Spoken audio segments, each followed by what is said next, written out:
우리 잠시 기도한 다음에 공부하도록 하겠습니다. 하나님 아버지 감사합니다. 이날도 저희들을 부르셔서 하나님 말씀 앞에 세워주시니 감사합니다. 지난 넉 달 동안 16주 동안 우리를 인도하여 주셔서 32시간 만에 우리 창세기를 다 공부할 수 있도록 은혜를 주신 것 감사합니다.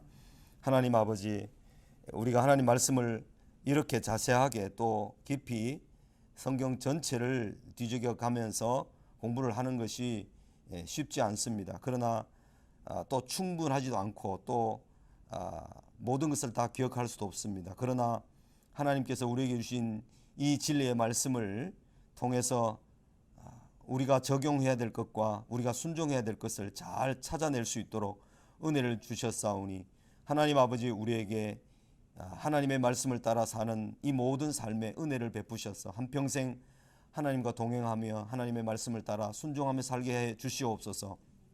하나님 아버지, 이날 아침에 또 우리가 1시간 공부하고 또 종강 예배를 할 터인데 하나님께서 인도하여 주시기를 간절히 소원합니다. 우리의 모든 시간을 주님께 의탁합니다. 전하는 입술과 듣는 귀를 열어주시고 하나가 되게 해주시기를 간절히 소원합니다. 예수님 이름으로 기도 올려옵나이다. 아멘. 네. 이제 여러분은 스피커를 가능하면 꺼주시고요. 우리 이수정 집사님 출석을 제가 해야 되는데 여기 있는데. 네, 왔습니다. 네, 이제 확인하겠습니다. 네.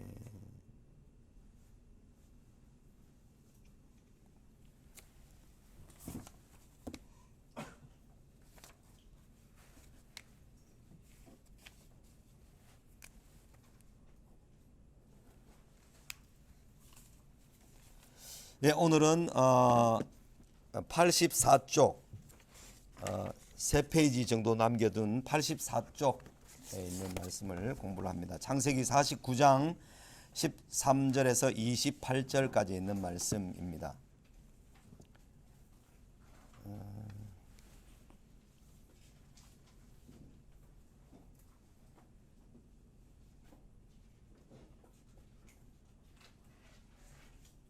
오늘 아침에 제가 우리 카톡 전체방에 12지파의 땅에 대한 것을 올려놨는데 그걸 한번 참고로 해서 보면서 49장에는 지난 시간에 레아가 야곱에게서 낳은 네 아들 르우벤, 시몬과 레위, 유다, 여기에 대해서 이제 네 아들은 공부를 했습니다. 그 다음에 이제 레아가 낳은 두 아들 더 공부를 하고, 그 다음에 그 두 레아와 라헬의 종들이 낳았던 그 네 아들에 대해서 하고, 그 다음에 라헬이 낳았던 두 아들, 이렇게 해서 이제 12아들에 대해서 야곱이 어떻게 복을 비는가를 한번 보십시다.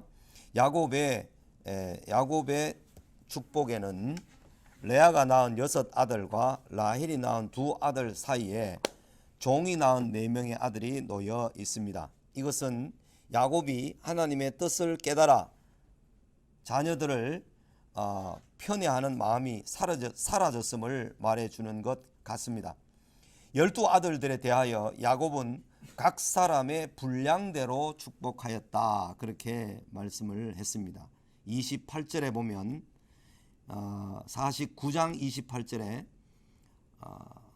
이들은 이스라엘의 12지파라, 이와 같이 그들의 아버지가 그들에게 말하고 그들에게 축복하였으니 곧 그들 각 사람의 분량대로 축복하였더라, 이렇게 말씀을 기록하고 있습니다.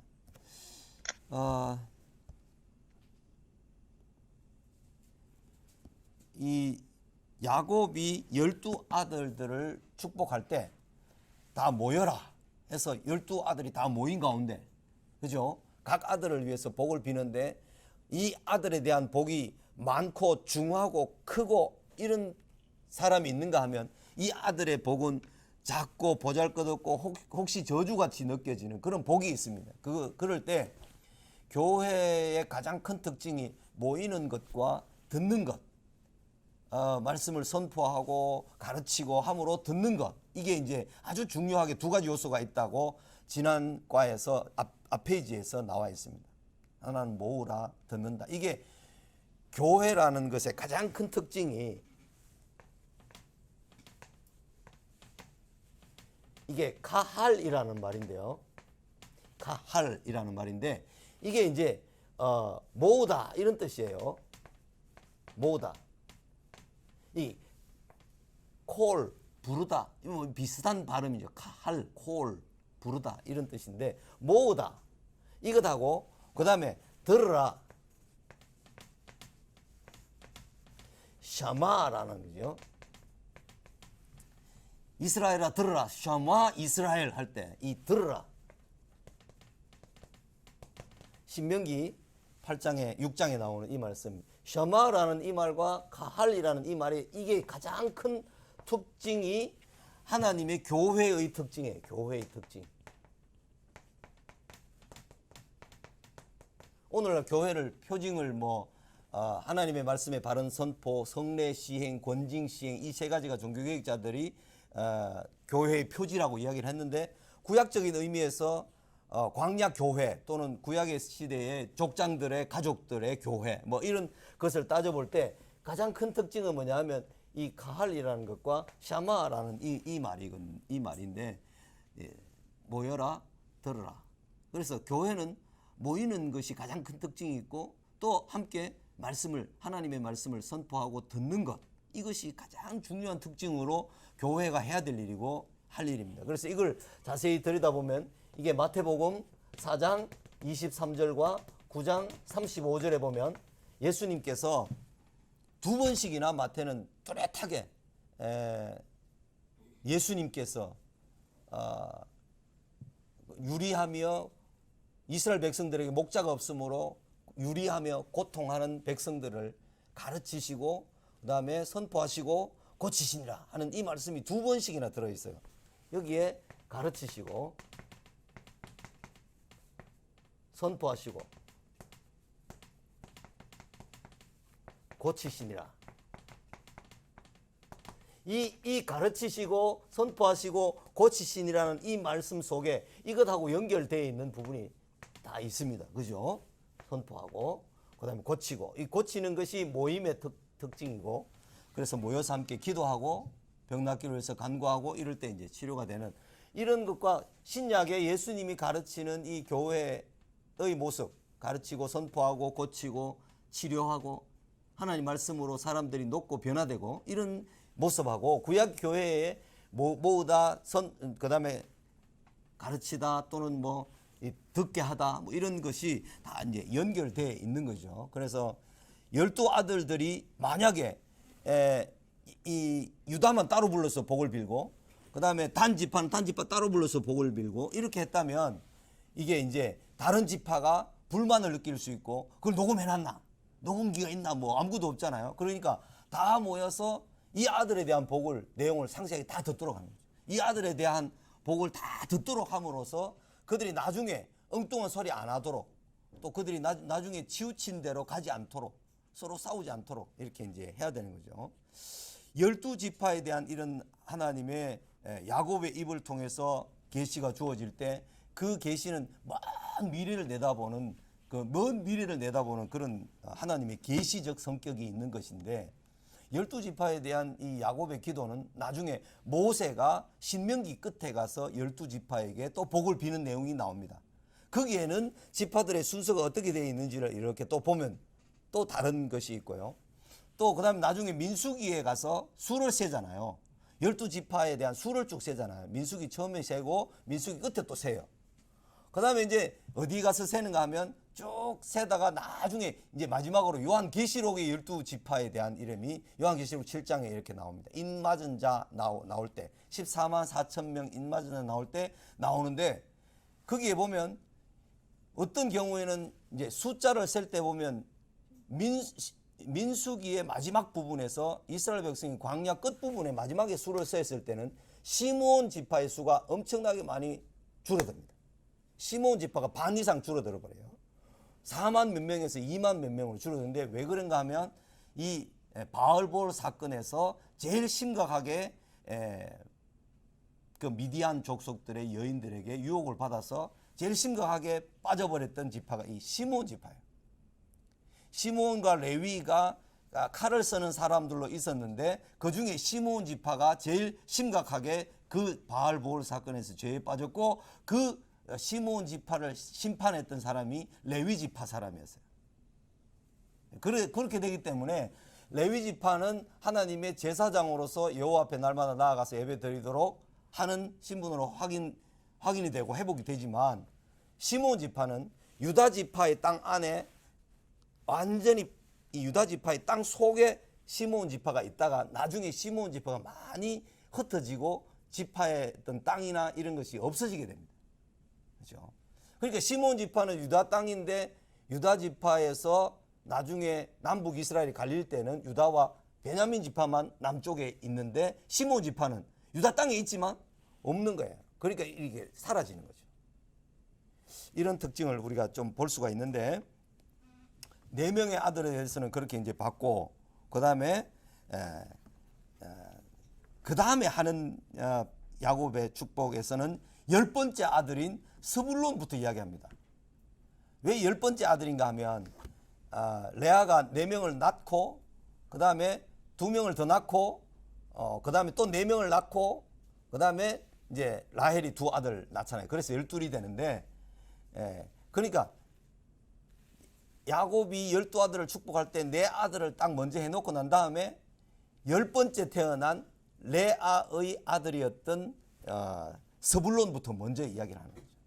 그러니까 이런 것을 보면 야곱이 147세가 되어서 죽기 전에 12아들들에 대한 복을 빌 때 물론 그 복의 내용은 요셉에게 그리고 유다에게 가장 큰 복이 주어지지만 그러나 뭐 순서상이나 이런 것들을 보면 야곱에게 되게 내가 편애한다 인간적인 편애의 어떤 편협된 생각을 가지고 복을 비는 것은 아니다 하는 것을 알 수 있는 것이 4번째 아들까지는 먼저 빌고 난 다음에 10번째 아들로 갑니다.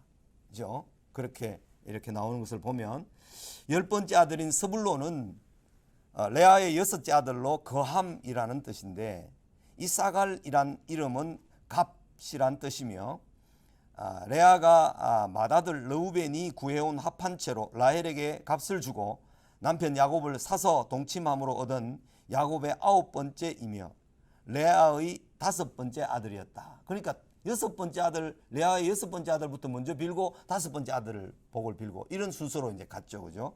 그러니까 야곱에게 있어서 인간적인 편애나 이런 것들이 이제 없어진 것이 아닌가 이렇게 보는 거죠. 서불론은 서쪽으로 아셀 지파에 막혀 지중해와 닿지 못했고 동쪽으로는 납달리에 막혀 갈릴리에 닿지 못했습니다. 그래서 시몬 지파처럼 딱 갇혀 있는 것처럼 이 동쪽으로 서쪽으로 바다로 외부로 진출할 수 있는 그게 안 되게 이제 그렇게 됐는데 지파의 땅에서 여러분 지도를 클릭해 가지고 한번 보면 이게 서불론 땅이 남쪽으로는 이사갈, 북쪽으로는 동북쪽으로는 납달리, 서쪽으로는 아셀 지파 이런 땅으로 이렇게 여기 제가 카톡에 넣어놨는데 그걸 좀 보시면 그렇게 이제 되어 있습니다.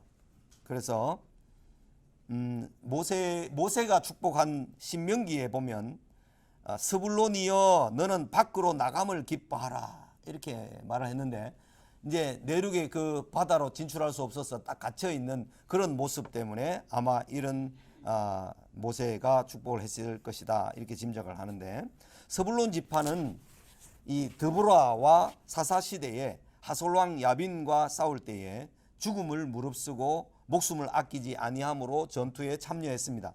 이사갈도 드보라가 속한 지파로서 드보라의 전투에 함께 했습니다.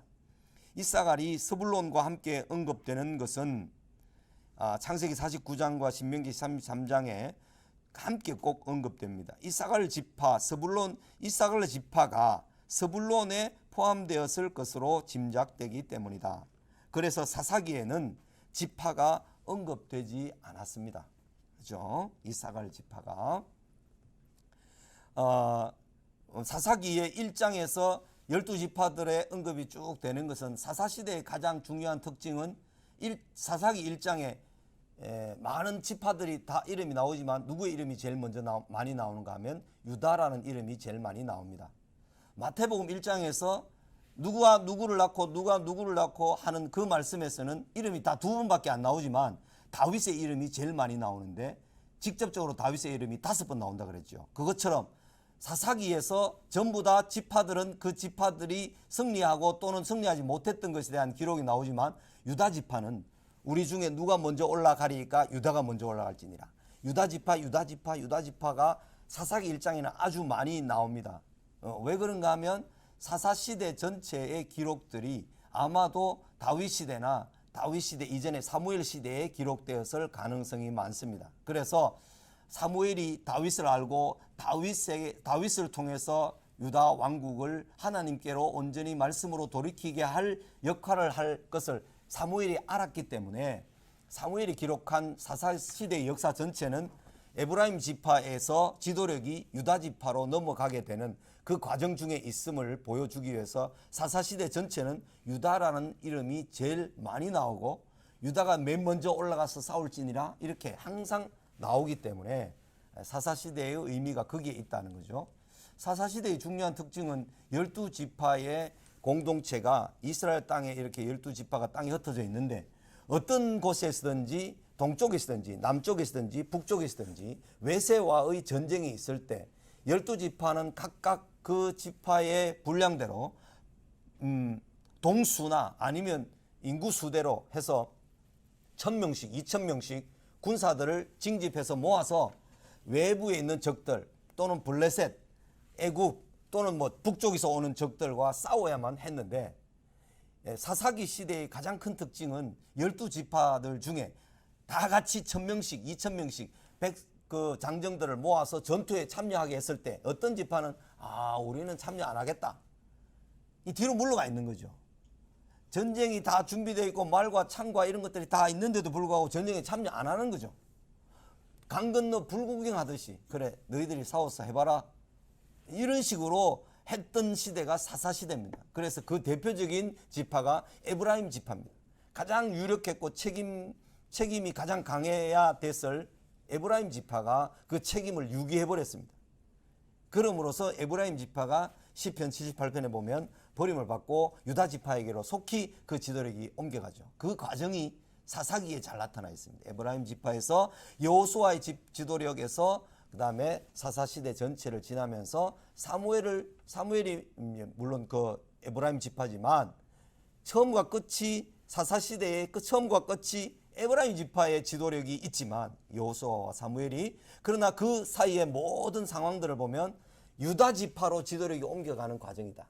그래서 결정적으로 사무엘을 통해서 다윗에게 기름을 붓는다. 이런 내용으로 사무엘서와 사사기가 연결되어 있습니다.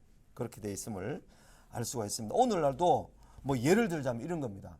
우리가 노예가 다 이제 뭐 어떤 것을 하자. 뭐 장훈태 선교사 어려워서 뭐 에어 앰뷸런스 처음에 비용이 어려워서 이제 그렇게 뭐 좀 하자 이렇게 하면 막 교회가 돈이 많든 없든 간에 10,000원을 참여하든 10만 원을 참여하든지 간에 다 참여하는 것이 필요한 거죠. 다. 그래서 그런 어려움이 있을 때는 외부적인 재정적인 어려움이나 외부적인 어려움이 있을 때 다 교회가 함께 하는 게 그게 이제 노회라는 한 교회 이런 의미로 한 마음과 뜻을 같이 표현해 주는 것이 상당히 중요합니다. 그죠? 그런 일들에서 우리가 좀 스스로를 제외시키지 말고 늘 참여하면 좋죠. 여기 지도에 보면 이 시몬 지파도 제일 밑에 보면 유다 지파의 땅 속에 들어있는 것을 볼 수 있습니다. 그죠? 그런 것들을 볼 수 있습니다. 그 다음에 두 번째로 단, 갓, 아셀, 납달리 이런 지파들은 다 이제 종들에게서 태어난 자녀들인데 5째에서 8째 아들로 순서대로 태어났습니다. 그 종들 둘 사이에서 태어났습니다. 단과 납달리는 라헬의 종 빌하에게서 갓과 아셀은 레아의 종 실바에게서 태어났습니다. 단이란 이름은 억울함을 푸심이란 뜻으로 그의 백성을 심판하리로다고 예언되었습니다. 단 지파의 사사 삼손은 죽기 전에 여호와여 나는 주의 구원을 기다리나이다 라는 말과 비슷하게 그래서 그 블레셋의 큰 그 산당에서 그 사람들이 모여 있는 그런 곳에서 기둥을 무너뜨릴 때 그때 주여 나를 구원하여 주십시오. 나는 주의 구원을 기다리나이다. 이렇게 말한 것과 비슷하게 했는데 그것은 그것보다 훨씬 이전에 야곱이 단지파를 복을 빌 때 주의 구원을 바라나이다. 이런 기도 속에 포함되어 있는 것이 아닌가 이렇게 이제 보는 거죠. 단지파는 미가의 신상과 제사장을 무력으로 강탈하였습니다. 힘을 좋아하거나 무력을 좋아하거나 돈의 힘을 좋아해서 그걸 쓰기를 원하는 것의 폐해가 뭐냐 하면 물리력을 쓰기를 좋아하면 할수록 물리력의 피해를 당하는 사람 쪽에서는 아주 심각한 고통과 괴로움을 겪는다는 거죠. 그래서 이 단지파가 미가 집에 있는 신상을 빼앗고 미가 집에 가정제사장으로 있었던 레위 지파를 빼앗아서 저 북쪽으로 가서 자기들에게 주어진 땅이 아닌 이스라엘 경내 밖에 가서 갈릴리 저 북쪽에 가서 땅을 저걸 합니다. 차지합니다. 개척을 하는데 이 단지파는 계시록 7장에서는 나타나지 않습니다. 12지파에서 계시록의 기록이 단지파가 나타나지 않는다는 것은 무엇을 의미할까? 그런데 여호와의 증인이죠. 여호와의 증인들은 우리가 단지파의 후예다 이렇게 말합니다. 스스로 우리는 단지파의 후예다. 그래서 12지파 안에 들어있는 단지파의 후예다 이러는데 요한계시록에는 이 단지파의 이름이 나타나지 않습니다. 갓은 복됨이라는 뜻으로 매우 용맹스러운 특성을 가지고 있습니다. 모세는 갓을 광대하게 하시는 이에게 찬송을 부를지어다 갓이 암사자같이 엎드리고 팔과 정수리를 찢는도다 라고 했습니다. 갓 지파는 요단강 동편 낮은 지역을 따라 갈릴리까지 이르는 땅을 얻었으므로 모압과 암몬으로부터 그리고 아람으로부터의 직접적인 공격을 받았으나 그 오랫동안 그 지역에 남아 있었습니다. 갓 지파의 땅을 보면 므낫세 요단강 동편의 므낫세 땅과 갓 지파가 르우벤 그 사이에 끼어 있습니다. 그죠? 지도를 보면 그 다음에 아셀이라는 아들의 이름은 기쁨이라는 뜻을 가지고 있는데 아셀 지파는 하이파 갈멜에서 북쪽으로 지중해를 끼고 긴 땅을 가졌습니다.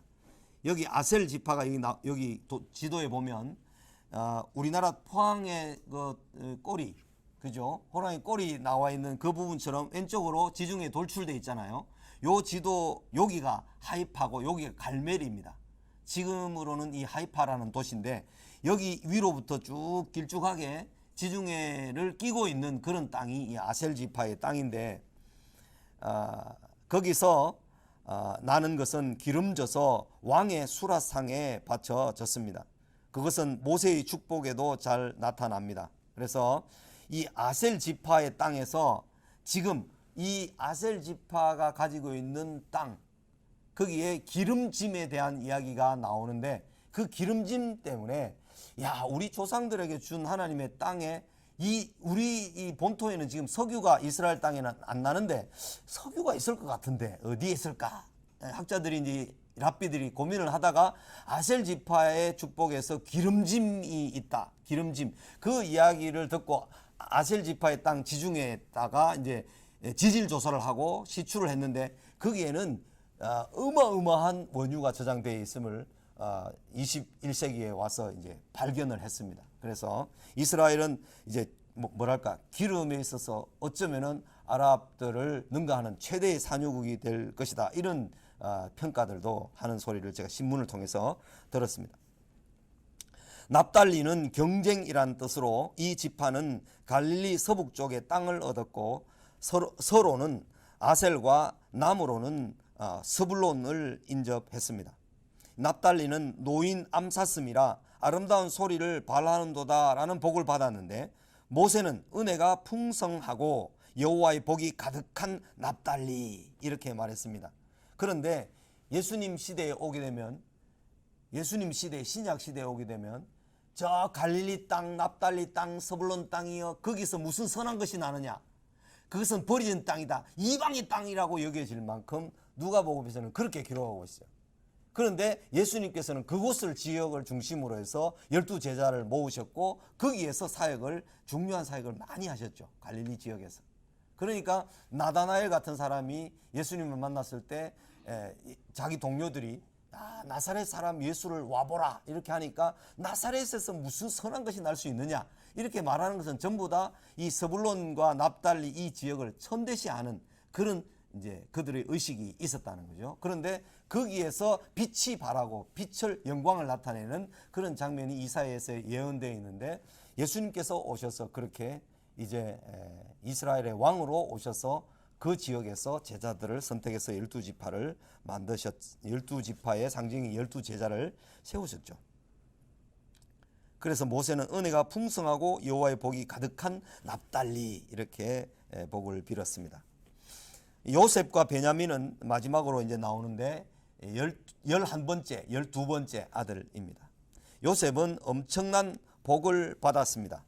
무성한 가지가 담을 넘음이라는 복을 받았는데요. 엄청나게 땅이 비옥하지 않으면 막 가지가 담을 넘었다 이렇게 할 표현이 될 수가 없죠. 그래서 에브라임 지파가 복을 가장 많이 이제 받는데 물질적인 복입니다. 물질적인 복을 엄청나게 많이 받는 곳이 이 에브라임 지파인데 많은 핍박을 받았으나 모든 것을 극복하게 되었는데 그것은 야곱의 전능자 이스라엘의 반석인 목자의 손을 힘입은 은혜였습니다. 이것은 이제 누구를 주로 가리켜 하는 말인가 하면 요셉을 가리켜 하는 말인데 위로 하늘의 복, 아래로 깊은 샘의 복, 젖먹이의 복과 태의 복이 주어졌습니다. 그러니까 하늘의 복, 그 다음에 아래로 깊은 샘, 광야 같은 땅에 샘이 솟아나고 그 다음에 젖먹이는 복과 태의 복이 주어졌다는 것은 자손이 번성하게 될 것, 이런 복들이 다 주어졌습니다. 번성, 풍요 모두 요셉의 것이었고 에브라임과 므낫세는 가나안 땅의 가장 비옥한 중심부의 땅을 얻었습니다. 그래서 에브라임과 므낫세를 보면 지금 지도에 보면 거기에 보면 므낫세, 서쪽 므낫세, 동쪽 므낫세 반지파가 반씩 나누어져서 므낫세 반지파 이렇게 동서로 나눠져 있고 므낫세와 에브라임 지파는 베냐민 지파 연결되어 있고 단 지파 연결되어 있으면서 이 땅이 지중해에서 일어나는 수증기가 와서 구름이 되어서 비가 내리는 가장 비옥한 땅입니다. 지금 이 땅에 가보면 유다 쪽 지역에는 전부 광야고 사막이고 그럴 수밖에 없는 땅인데 이 가운데 있는 이 땅은요, 지중해 일어나는 수증기로 비가 제일 많이, 강수량이 제일 많은 곳입니다. 그러니까 거기에는 지상식물, 나무들, 채소들 이런 게 엄청 풍부합니다. 이 땅이. 므낫세와 에브라임 지파가 가졌던 이 땅이 가장 비옥한 땅입니다. 영원한 산이 한없음 같이 이 축복이 요셉의 머리로 돌아오며 그 형제 중에 뛰어난 자의 정수리로 돌아오리로다 이렇게 했는데 뛰어난 자, 나실인 이건 이제 누구를 가리키는가 하면 이제 사무엘을 가리킬 것이다 이렇게 짐작을 하는데 사무엘이 나실인으로서 가장 뛰어난 자 이렇게 하는 그런 볼 수 있는데요.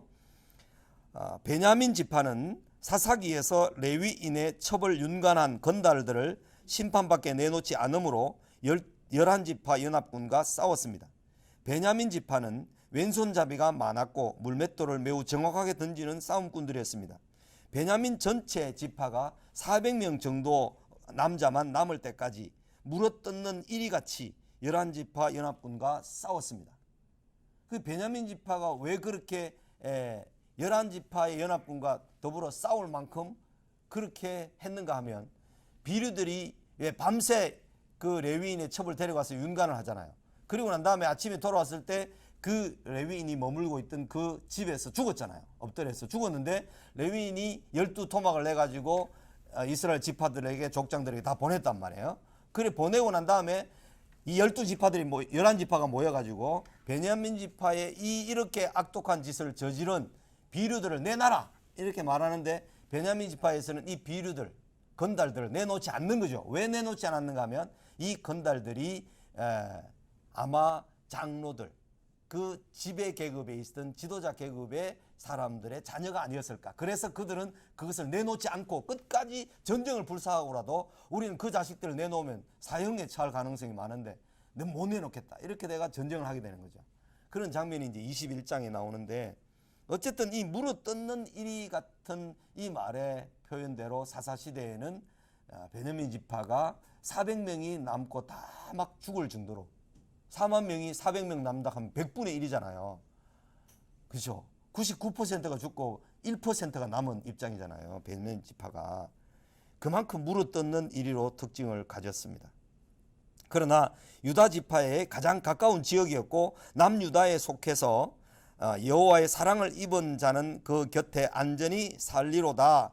그를 날이 미치도록 보호하시고 그를 자기 어깨 사이에 있게 하시리로다. 모세는 또 이렇게 복을 빌었습니다. 그래서 그의 날개 어깨 아래 있게 하겠다는 말은 유다 지파에 함께 속해 있어서 남유다의 지파로서 북이스라엘 멸망하는 것보다 훨씬 150년 이상 오랫동안 지속되고, 거기에 예배와 제사와 이런 모든 것이 있다가 바벨론 포로되어 갔다가 돌아올 때도 다 이 베냐민 지파는 어느 정도 보호된 가운데, 지파의 그 혈통이라든지 이런 것이 다 보호된 가운데 갔다 왔다, 이렇게 보는 거죠.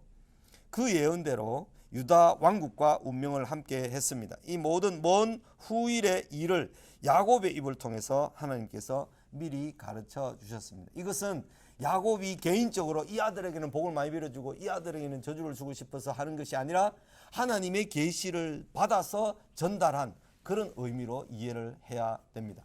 우리도 지금 하나님의 계시를 받는 입장이 아니기 때문에 우리가 막 어떤 사람을 저주하거나 어떤 사람을 막 복비거나 이걸 막 성경에 있는 하나님의 계시가 만약 증거되는 것처럼 그렇게 하면 안 되는 거죠. 그래서 아주 저주를 할 때는 아주 조심을 해야 되고 저주를 하지 말아야 됩니다. 저주를 해서 그 사람이 거기에 합당치 않다면 그 저주가 내게로 돌아오기 때문에. 그러나 야곱이나 모세나 이렇게 하나님의 계시를 직접 받았던 사람들은 하나님의 계시를 받아서 그대로 전달할 수밖에 없습니다. 발람이라는 발락의 그 모압 왕의 지시를 받아서 발람이 와서 저주를 하려고, 이스라엘 백성을 저주하려고 이 요단강 동편의 산에 이렇게 다니잖아요. 모압 평지에 있는 이스라엘 저주하려고 막 다니는데도 이 하나님께서는 그 발람의 입을 주장하셔서 이스라엘 저주하지 못하도록 막으시고 오히려 복을 빌도록 하시죠. 복을 빌어버리잖아요. 그래서 어쩔 수 없이 가서 이 발람이라는 사람이 미디안 여인들을 꼬드겨서 모압 왕의 뜻을 실현하기 위해서 바알보올 사건을 일으켰던 거죠. 발람이라는 사람이. 그래서 그 발람과 발락의 합작품이 미디안 여자들을 데리고 와서 바알보올 사건, 모압 평지에 있는 그 유대인들을 미혹해서 엄청나게 음란에 빠지게 해서 하루에 2만 4천 명이나 2만 3천 명이나 죽임을 당하게 만드는 그런 비참한 일들이 역사적으로 민수기 25장에 이제 있었던 거죠. 다음 가로 또 넘어가겠습니다. 이제 야곱이 그 모든 복을 빌고 난 다음에 야곱이 이제 죽게 되는데 야곱의 장례식입니다. 본문은 장사하다 카바르라는 동사가 9번 나오고 그 명사형인 매장지 케베르가 4번 나오므로 야곱의 장례식에 대한 내용이 주된 내용으로 되어 있습니다. 147년 나그네 인생 야곱이 험악한 세월을 마감했습니다. 그것은 120년 모세의 생애도 마찬가지였습니다. 시편 90편 9절 말씀에 모세의 시로 유일하게 남아있는 90편인데 우리의 모든 날이 주의 분노 중에 지나가며 우리의 평생이 순식간에 다하였나이다. 이렇게 이제 모세가 고백한 대로 147년 인생도 그렇게 순식간에 다하였습니다. 우리도 순식간에 다하여 갑니다. 야곱의 생애는 그의 자녀들의 히브리인으로서의 정체성에 큰 영향을 끼쳤습니다. 모세의 기도, 주께서 행하신 일을 주의 종들에게 나타내시며 주의 영광을 그들의 자손에게 나타내소서처럼 야곱도 후손들이 여호와의 돌아보심을 입을 것을 믿고 돌아갔습니다. 죽기 전에 야곱이 하는 부탁이 나옵니다. 야곱은 17년 동안 애굽에서 비교적 편안히 살았지만 죽은 뒤 그의 시신이 약속의 땅에 묻히기를 원했습니다. 자기 아버지, 자기 할아버지가 묻혀 있는 그 헤브론 막벨라 굴 거기에 장사하기를 원했던 거죠. 그 매장지는 헤브론의 마물의 앞 막벨라 밭에 있는 굴 무덤이었습니다. 그것은 야곱의 할아버지 아브라함이 헷 사람 에브론에게서 밭과 함께 사서 그의 매장지를 삼은 곳이었습니다. 그곳에는 할아버지 아브라함이나 할머니 사라와 아버지 이삭과 어머니 리브가와 야곱에게 6 아들을 낳아준 레아가 묻혀 있었습니다. 선조의 무덤이 있는 곳. 라헬은 거기 묻히지 못했습니다. 그죠? 라헬은 돌아오는 길에 헤브론에 오기 전에 그 베들레헴 거기에서 베냐민을 낳다가 죽어서 거기에 베들레헴 에브라시라는 곳에 무덤을 갖게 됩니다. 그 베들레헴 에브라시 나중에 예수님이 태어나는 곳 베들레헴 에브라다야 너는 유다 고을 족속 중에 지극히 작지 아니하도다. 네게서 네게로 한 다스리는 자가 나오겠고 라는 미가서 6장에 나오는 미가서 5장 2절에 나오는 그 예언의 말씀이 그 베들레헴 에브라 거기서 라헬은 죽었습니다. 그래서 레아만 그곳에 묻히게 됩니다. 선조의 무덤이 있는 곳 선산에 묻히기를 바란 것은 하나님의 약속에 대한 야곱의 매우 확실한 믿음 때문이었습니다. 이 사람들은 다 믿음을 따라 죽었으며 약속을 받지 못하였으되 그것들을 멀리서 보고 환영하며 또 땅에서는 외국인과 나그네임을 증언하였으니 그들이 이같이 말하는 것은 자기들이 본향 찾는 자임을 나타내미라. 히브리서 11장에서 이렇게 아브라함과 이삭과 야곱에 대한 말씀을 이렇게 언급했습니다. 약속을 받지 못하였다라는 말은 땅을 받지 못했다. 약속된 땅 그리고 많은 후손들 받지 못했지만 그러나 먼 미래에 있을 것이라고 확신하고 그들은 떠났습니다. 그러니까 아브라함이 주전 2000년대 그리고 야곱이 1800년대까지 이렇게 내려온다면 그로부터 430년이 지나서 출애굽을 하잖아요. 그러니까 그 430년이라는 어마어마한 세월이죠. 우리나라 조선 시대 그 정도의 세월이 되는 동안 흘러갔다가 약속의 땅에 큰 민족을 이루고 땅에 들어가서 나라를 이루고 그들에게 주어진 율법을 통해서 주권이 하나님께 있음을 인정하는 그런 주권과 땅과 백성이 있으므로 나라가 온전히 이루어지게 됐죠. 그렇게 이제 형성이 됩니다.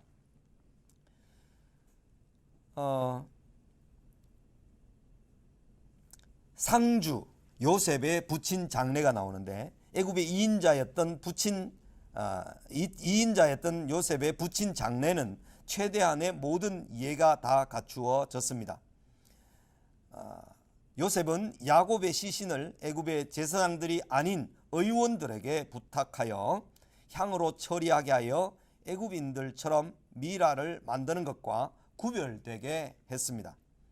나중에 요셉도 같은 방법으로 시신을 처리하게 했던 것을 통해 요셉의 여호와 신앙을 알게 해줍니다. 이런 것들은 하나의 우리가 잘 생각을 못하는 것인데 애굽인들처럼 미라로 만들어져서 된 것이 아니라 유대인들이 히브리인들이 시신을 수습했던 그런 것과 똑같은 방식으로 아버지 야곱도 그리고 자기 요셉의 유골도 나중에 출애굽할 때 메고 나가서 세겜 땅에 묻게 되잖아요. 그런 것들을 보면 이런 거는 아주 상세하면서도 아주 중요한 그런 지식들입니다. 향으로 시신을 처리하는데 40일에 30일을 더하여 70일 동안 애굽 사람들이 애곡하였습니다. 히브리인들은 일반적으로 7일을 애곡했고 모세를 위하여서는 30일간 애곡을 했습니다. 요셉은 아버지를 가나안 선조들이 묻힌 곳에 장례하도록 아버지께 맹세했음을 바로 왕에게 알리고 허락을 받았습니다. 요셉은 심히 많은 장례 행렬을 이끌고 가나안으로 올라가 아버지가 아들들에게 명한 대로 그를 위해 다 행하였습니다. 이스라엘 12아들들의 아버지 야곱은 하나님의 약속을 믿음으로 아브라함과 이삭이 묻힌 막벨라 굴에 묻혔습니다. 요단강 동편 아닷 타작마닥에서 애굽인들의 큰 애통을 보고 그곳 가나안 사람들이 아벨 미스라임 이 말은 이제 미스라임의 이 미스라임이라는 것은 애굽이라는 것인데 애굽의 큰 애국이 있었다 하는 그런 뜻으로 아벨 미스라임 이런 뜻을 붙였습니다. 야곱의 장래 행렬 도중 요단강 동편의 아다타작 마당에서의 요셉이 7일 동안 야곱을 위하여 애곡했으므로 그곳 이름을 아벨 미스라임, 애굽인의 곡함, 울음이라는 이름을 지었는데, 애굽을 구원한 요셉의 아버지 야곱의 죽음에 온 애굽인들이 가나안에 올라와 울었던 야곱의 장례식은 야곱이 애굽에 내려간 이후 430여 년이 지나 6월절 이튿날 새벽에 애굽의 모든 장자와 초태생 짐승들이 다 죽음으로 애굽에 큰 울부짖음이 있었던 것을 연상하게 해줍니다. 출애굽기에서 애굽의 초태생 장자들이 다 죽게 되는 그 장면을 지금 야곱의 장례식에서 그것까지 생각해서 연결시켜 볼 수 있다는 거죠. 야곱과 야곱의 후손 이스라엘 백성으로 인해 애굽 온 세상이 애곡하는 장면 두 개가 클로즈업 함께 이렇게 클로즈업 되어 있다는 것은 하나님의 구원 계획이 얼마나 정교한지를 보여줍니다. 이스라엘이라는 국가 이름의 시조요, 12지파의 아버지 야곱의 죽음에 온 애굽 사람이 애통하여 울었고, 세월이 흘러 야곱의 후손들이 애굽을 떠날 때에도 그들의 하나님께서 모든 애굽의 모든 초태생과 장자들을 치심으로 온 애굽이 두려움과 슬픔으로 부르짖었기 때문입니다. 이것은 야곱의 장례식 행렬의 루트와 이스라엘 백성이 모세와 함께 광야를 지나 가나안 땅으로 들어가게 된 루트가 매우 비슷하기 때문에, 그 길이 통로가 비슷하기 때문에 더더욱 연결됩니다. 인생을 다 살고 지나온 시간들을 돌아보면 하나님께서 얼마나 정교하게 우리를 인도하시고 합력해 선을 이루시고 나를 만들고 기르셨는지를 알 수 있습니다. 지나온 세월들을 돌아보면 그때 이렇게 가게 하지 않고 저렇게 가게 하신다. 이 정교하게 하나님의 계획과 인도하심 가운데 있음을 우리는 고백할 수 있습니다. 감사하며 걸어가는 인생은 복이 있습니다. 그래서 우리 인생이 마감되어서 야곱의 장례식과 같이 우리는 우리 인생의 마지막에서 무엇을 남기고 또 무엇을 후손들에게 말하고 갈 것인가.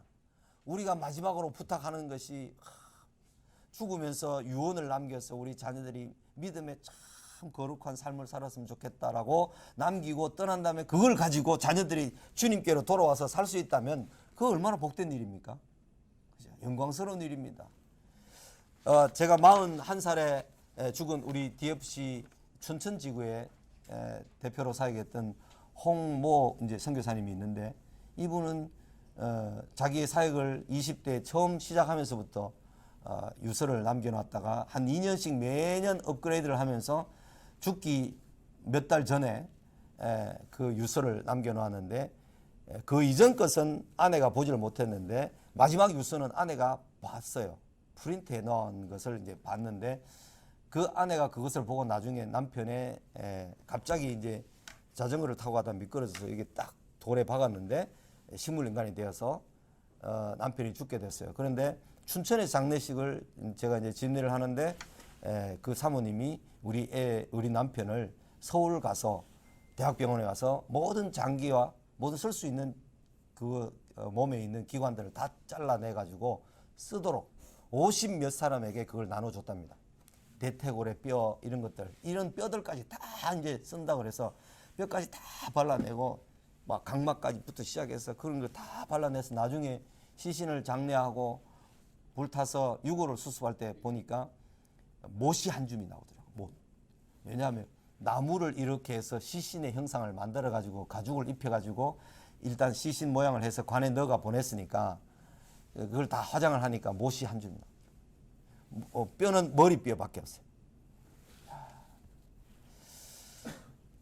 그 형제가 선교사님이 남겨놓은 유산 그 유언들에 내가 만약에 죽어서 갑자기 죽게 되거나 하면 시신에 모든 쓸 수 있는 것들은 다 나눠줘라. 그리고 45살 이전에 내가 죽으면 아내는 좀 제가 했으면 좋겠다. 그런 것까지. 그 다음에 뭐 자기 재산은 요거 있는데 요거는 DFC에 헌금을 할 거고 요거는 자녀들이 좀 가질 거고 뭐 이런 아들들에게 남겨진 뭐 아내에게 뭐 이렇게 해가지고요 한 4가지 종류를 뚜렷하게 기록해서 A4 용지에 기록해 놔는 것을 제가 그 원본을 아직도 가지고 있습니다. 있는데 그래서 그 친구는 많은 생명들에게 자기의 시신을 주고갔고 또 이제 우리들은 그 교훈을 따라서 엄청나게 많은 은혜를 누리는데 그 사모님이 아직도 이제 춘천에서 DFC 선교사로 사역하고 있습니다. 50장 갑니다. 짧게 이제 하고 마쳐야 됩니다. 내가 하나님을 대신하리까 이것이 이제 50장 마지막 본문의 제목입니다. 야곱이 세상을 떠났습니다. 12명의 남은 형제들은 몇십 년 전을 돌아보기보다 먼 미래를 바라보아야 했습니다. 아버지 야곱의 생애와 요셉을 통하여 하나님께서 어떤 분이신가를 배워야 했습니다. 창세기의 마지막 부분에는 요셉을 팔았던 형들과 요셉의 완전한 화목이 그려졌습니다. 창조하신 것이 여호와 보시기에 좋았더라. 토브 굿이라는 그 말로 창세기를 시작했습니다. 7번 사용해서 시작된 창세기가 인간의 비참한 죄악 가운데서도 마침내 하나님은 그것을 선, 토브로 바꾸사 굿한 모습으로 바꾸사 오늘과 같이 많은 백성의 생명을 구원하심으로 끝맺습니다. 요셉은 하나님의 손에 붙들려 쓰임을 받은 사람일 뿐 형들을 심판하는 자는 결코 아니다 하는 사실을 우리는 알아야 합니다. 용서하시는 하나님이 나옵니다. 12형제들의 아버지 야곱이 죽자 요셉의 형들은 과거의 죄에 대하여 요셉이 안갚음을 하지 않을까 두려워하였습니다. 형들은 동생 요셉에게 사람을 보내어 아버지 생전에 용서하라는 말씀을 앞세워서 용서를 구하였습니다. 요셉은 형들의 말을 듣고 한없이 울었습니다. 그 형들이 친히 와서 요셉에게 우리는 당신의 종들입니다 라고 하며 절하였습니다. 그것은 성경에 기록된 형들의 5번째 엎드려 절함이었습니다. 5번 절한 것이 42장 처음 곡식을 사러 올 때부터 5번 절한 구절들이 나옵니다. 요셉과 형들과의 만남에서 5는 중요한 수였습니다. 베냐민의 형들보다 5배 먹을 것을 많이 주었고 5벌의 옷을 주었고 풍년 7년의 곡식을 사들여 저장할 때에도 흉년이 끝나고 토지에서 수확한 것을 새로 받을 때에도 전체를 5등분하여 셈하였습니다. 용서를 구하는 형들에게 요셉은 두려워하지 마소서 내가 하나님을 대신하리까 라고 말했습니다. 참으로 하나님의 말씀과 은혜에 사로잡힌 사람의 입에서 나오는 말이었습니다. 하나님께서 이 모든 일을 하셔서 많은 백성의 생명을 구원하시려는 일에 이렇게 저렇게 쓰임을 받았을 뿐이라고 하면서 요셉은 형들에게 두려워하지 마소서 내가 당신들과 당신들의 자녀를 기르리이다 라고 하며 간곡한 말로 위로하였습니다. 형들은 요셉을 통해 용서하시는 하나님을 배웠습니다. 두 번째, 선을 회복하시는 하나님이 나오는데 하나님은 인간의 온갖 죄악과 방해 속에서도 반드시 선을 이루어내시는 분이십니다. 선, 악, 선의 회복, 창조, 타락, 회복 이것이 성경의 큰 흐름입니다. 창세기 1장의 선과 3장의 인간 타락과 50장 20절에 하나님은 그것을 선으로 바꾸사가 창세기의 흐름입니다. 가장 큰 흐름을 말해라 하면 선하고 좋은 것으로 만드셨는데 인간이 타락해서 그 모든 것을 저주 가운데 빠뜨렸다. 그런데 하나님은 그것을 마침내 선한 것으로 회복시키신다. 이것이 창세기의 그림이었고 성경 전체 창세기에서부터 말라기에 그리고 요한계시록 이르기까지 이런 창조, 선, 타락, 저주 그리고 회복, 선 이런 그림으로 되어 있음을 우리는 잘 알아야 하겠다 하는 거죠. 그래서 마침내 하나님은 내가 고통 중에 있고 내가 억울함 중에 있고 내가 실패와 좌절 중에 있다 하더라도 반드시 하나님은 마침내 선을 이루신다는 그 믿음을 잃지 않고 사는 것이 성도의 능력인 것입니다. 전체 성경은 창세기가 선이며 토브이며 말라기가 인간 타락의 최저점을 보여주며 요한계시록은 새하늘과 새 땅이 선의 회복입니다. 바울은 로마서의 절정인 8장에서 우리가 알거니와 하나님을 사랑하는 자 곧 그의 뜻대로 부르심을 입은 자들에게는 모든 것이 합력하여 선을 이루느니라고 말씀했습니다. 또한 바울은 우리는 그가 만드신 바라 그리스도 예수 안에서 선한 일을 위하여 지으심을 받은 자니 이 일은 하나님이 전에 예비하사 우리로 그 가운데서 행하게 하려 하심이니라. 이 말씀을 제가 첫 시간에 언급했었더랬습니다. 우리는 그의 선한 일을 위하여 지으심을 받은 자들이다. 그래서 하나님과 하나님께서 마침내 선을 회복시키는 그 일에 우리는 동력자로 참여되어 있다. 동력자로 지금 교회 생활을 하고 있다. 이렇게 이해를 해야 됩니다. 에베소 6장 고린도후서 6장 1절에 보면 그 하나님과 함께 일하는 자로서 동력자로서 너희를 고나노니 그런 말이 이제 나오는데 인간의 어떤 연약함이나 죄악이나 사탄의 어떤 방해에도 하나님은 반드시 선을 이루시고 선을 회복시키시는 분이신 줄 믿습니다. 요셉의 형들은 요셉을 통하여 선을 회복하시는 하나님을 배웠습니다. 세 번째, 돌보시는 하나님이 나옵니다. 요셉이 17살에 애굽에 팔려와 110세까지 살다가 죽습니다. 그의 애굽 사람이 다 되었을 텐데도 아버지로부터 신앙의 유산을 누구보다도 더 잘 전수받았습니다. 요셉은 그의 형제들에게 나는 죽을 것이나 하나님이 당신들을 진실로 반드시 돌보시고, 이게 이제 앞에 키라는 말이 정령, 반드시, 진실로 뭐 그런 뜻으로 여기 들어 있습니다. 그래서 당신들을 반드시 돌보시고 찾아오시고 당신들을 이 땅에서 인도하여 내사 아브라함과 이삭과 야곱에게 맹세하신 땅에 이르게 하시리라고 말했습니다. 요셉은 아버지가 자기에게 하신 것처럼 남은 형제들에게 맹세시켰습니다. 요셉 또한 아버지와 같이 약속의 땅에 대한 견고한 믿음이 있었습니다. 우리는 우리의 약속의 땅이 하늘나라가 있습니다. 거기에 대한 견고한 믿음이 있는 것처럼 이 야곱과 그의 아들 요셉과 그의 자녀들에게도 한결같이 우리는 이 애굽 땅이 우리의 땅이 아니다. 우리 조상들에게 약속하신 하나님의 땅에 반드시 돌아갈 것이다. 이런 믿음을 가지고 살았고 죽었던 것입니다. 그래서 애굽의 땅에 묻히는 것을 거절하였습니다. 이스라엘이 출애굽할 때에 요셉의 해골을 메고 나왔죠. 그리고 요셉은 아버지 야곱처럼 막벨라 굴이라는 구체적 장소까지는 맹세시키지 않았습니다. 요셉의 해골은 므낫세 지파의 땅 세겜 땅에 묻혔습니다. 창세기는 출애굽과 이스라엘 민족과 나라 형성의 기초가 되었습니다. 요셉의 형제들과 온 이스라엘은 요셉을 통하여 돌보시는 하나님을 온전히 신뢰하였던 것입니다. 그러니까 용서하시는 하나님, 선을 회복시키시는 하나님, 돌보시고 찾아오시는 하나님, 창세기를 배우고 이 세 가지의 하나님의 그 은혜, 하나님의 일하심을 우리가 온전히 신뢰할 수 있다면 그것은 창세기를 온전하게 잘 공부한 의미가 될 것입니다.